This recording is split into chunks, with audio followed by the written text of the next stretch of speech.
સુરતના ડાયમંડ બુટ્સને ધમધમતું કરવાનો પ્રયાસ થઈ રહ્યો છે ત્યારે 40 વેપારીએ ડાયમંડ બુટ્સમાં ઓફિસ શરૂ કરી છે। મૈધરપુરા હીરા બજારના નાના વેપારીઓએ શુભ શરૂઆત કરી દીધી છે। આજથી 40 ઓફિસ શરૂ થઈ હોવાનો ડાયમંડ બુટ્સના સભ્યએ દાવો કર્યો। તો વેપારીઓને ટ્રાન્સપોર્ટેશન માટે સ્પેશિયલ સિટી બસના રૂટની પણ શરૂઆત આજથી થઈ છે।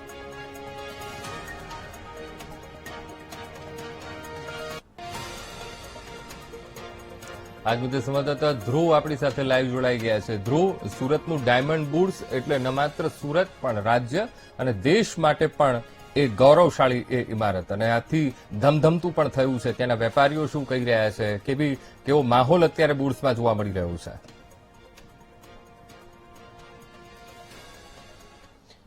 બિલકુલ સુરત નહીં પરંતુ સમગ્ર એશિયાનું સૌથી મોટું બિઝનેસ હબ જે બન્યું છે ડાયમંડ બુટ્સ અને તે ઘણા સમયથી બનીને તૈયાર પરંતુ ક્યાંક શરૂઆત નથી થઈ શકી, પરંતુ હવે તેની વેપારની શરૂઆત થવા જઈ રહી છે। નવી શરૂઆત થઈ છે।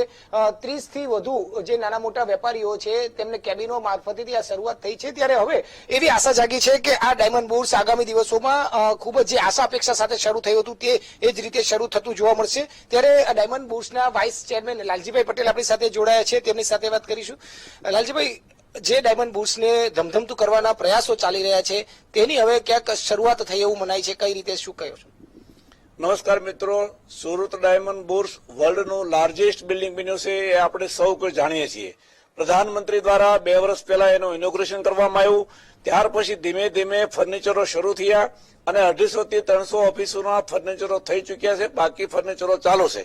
પરંતુ હીરાનો માહોલ જરા બરાબર ન હોવાથી થોડું લેટ થયું છે, એમાં બે મત નથી। પરંતુ આદરણીય ગુજરાત રાજ્યના નાયબ મુખ્યમંત્રી હર્ષભાઈ સંઘવી દ્વારા મૈધરપરાના જે મુખ્ય વેપારીઓ, આખો ડાયમંડ ઇન્ડસ્ટ્રીનો સુરતનો ટ્રેડિંગ કહેવાય, જે બાઇંગ કહેવાય, એ મૈધરપરાના વેપારીઓ કરતા હોય છે। એમની સાથે મિટિંગ કરી અને એમને જે કઈ ફરિયાદો હોય, ફરિયાદો કોઈ ખરેખર હતી જ નહીં, પણ એમને સમજાવ્યા કે તમે આવડું મોટું સરસ મજાનું એમ્પાયર બન્યું છે તો શા માટે તમે નથી જતા? તો બધા વેપારીઓ હા પાડી કે 6 મહિનાનો 4 મહિનાનો ટાઈમ આપો, અમે ફેબ્રુઆરીમાં અમારી ઓફિસો શિફ્ટ કરશું। ગઈકાલે અતિ આનંદનો દિવસ હતો। 30 થી 35 વેપારીઓ, મોટા વેપારીઓ, મૈધરપરાના મુખ્ય વેપારીઓ, એ બધાએ પોતાની ઓફિસોનો ઓપનિંગ કર્યા। સાથે સાથે મધ્યમ વર્ગના નાના માણસો હતા એમને પણ 65 લોકોએ પોતાની કેબિન દ્વારા વેપાર શરૂ કરી દીધા। એટલે હવે 100 વેપારીઓએ નવા ગઈકાલે મુહૂર્ત કર્યા છે અને આગળ 150 ઓફિસો રનિંગ હતી, એટલે 250 ઓફિસ ચાલુ થઈ ગઈ છે। ખરેખર 250 ઓફિસ કહેવાનો મતલબ મારો એ છે કે ધંધો બિઝનેસ, સુરતનો બિઝનેસ 50% આવી જાય। એટલે એ વેપારો શરૂ થતા નાના નાના 1000 ઓફિસો છે, એ બધા જ ઓફિસો વાળા એમ કહે છે કે અમે 6 મહિનાની અંદર અમારા ફર્નિચરો શરૂ કરી અને અમે આ કારોબાર શરૂ કરશું। એટલે હવે આશા બંધાણી છે કે ડાયમંડ બુટ્સ કાર્યરત 100% થશે।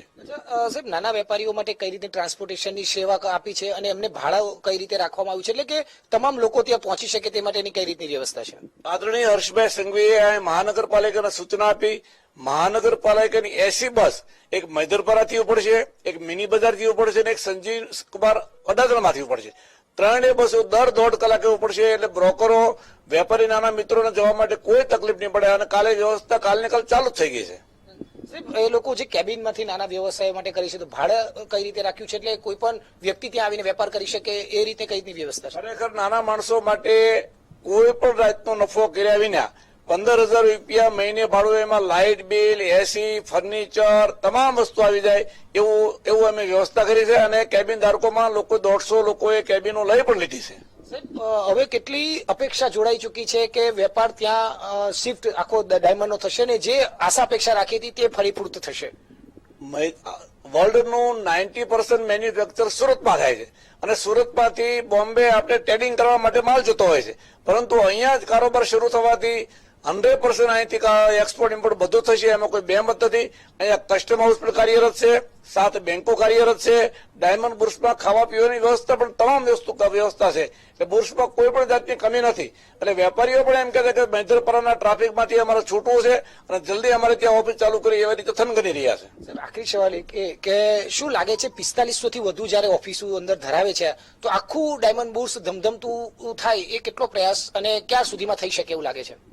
મૈધરપરા અને મિની બજારના જાય એટલે 50% કારોબાર તો 50% ઓફિસો ચાલુ થઈ જવા છે।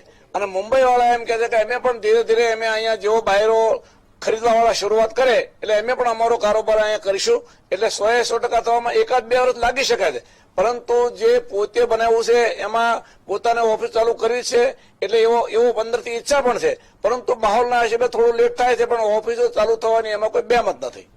બિલકુલ, એટલે આ સુરત ડાયમંડ બુર્સના વાઇસ ચેરમેન લાલજીભાઈ પટેલ જે દાવો કરી રહ્યા છે કે અગાઉના 1 થી 1.5 વર્ષમાં સંપૂર્ણ જે ડાયમંડ બુર્સ છે તે ધમધમતું થઈ જશે. શરૂઆત થઈ ચૂકી છે, બસ હવે મોટા વેપારીઓ અને ધીમે ધીમે જે રીતે મુંબઈ અને સુરતના તમામ વેપારીઓ છે તે ઓફિસની શરૂઆત કરશે અને 1 થી 1.5 વર્ષમાં જે 4500 થી વધુ ઓફિસો છે તે પણ ધમધમતી થઈ જશે. જી જી બિલકુલ ધ્રુવ, સમગ્ર માહિતી સાથે જોડાવા બદલ આપનો આભાર.